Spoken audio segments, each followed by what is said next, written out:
I'm gonna need to understand what the fuck is happening. Judge Bev, like, what the fuck? I can't imagine that anyone on the planet would want a second mistrial, especially when both of them will go down in history as being chalked up to clerical errors. That is so damn embarrassing. And it lands right at Judge Beverly Cannoni's feet because she is responsible for that jury form. Just to quickly get everybody up to speed. There were 4 questions asked by the jury yesterday. The first 3 came in. I did a video covering those 3. Those 3 I thought were a pretty good indication that we were kind of moving in the right direction. Those 3 questions came in. Before they had a chance to answer those 3 questions, a 4th question came in. So then they deliberated those 3, they answered the 3, and then they started to work on the 4th. The 4th was pretty pivotal because the 4th came in, and I'm paraphrasing, but it was basically like, we find her not guilty on 2 charges, but we want to charge her with OUI. Does that make it a mistrial for all charges?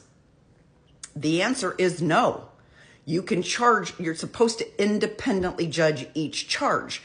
But because that was unclear to the fucking jury, here we are again. This is exactly what happened last time.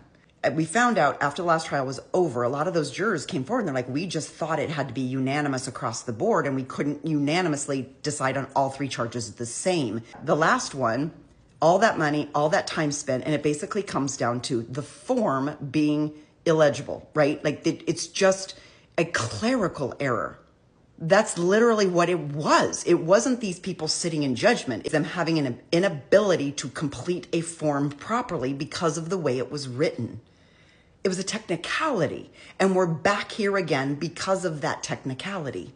So you would think when this jury asks the question, we want to make sure we do it right. Can you help us do it right? And Judge Bev's like, I can't answer that. So sorry. Now I guarantee you, 100%, if the question had been reversed, we find her guilty on a couple of the major charges, but not guilty on one of the others, or we're hung on one of the others.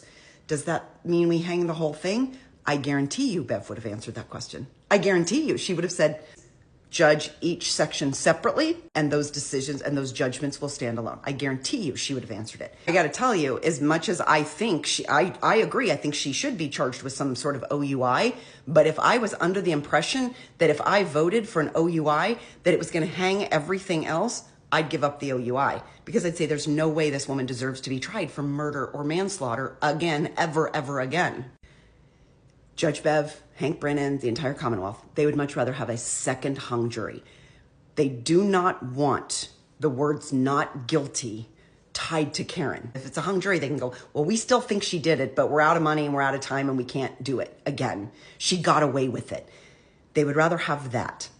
So they're going to let the clerical error stay because they would much rather have this scarlet letter of murderer all over Karen for the rest of her life. Because if the jury comes back and says, not guilty, not guilty, not guilty, I love it in 3s, not guilty, not guilty, not guilty, then a jury of her peers found her not guilty. And we've already said, Michael Morrissey's already said he's not going to charge anybody else with this.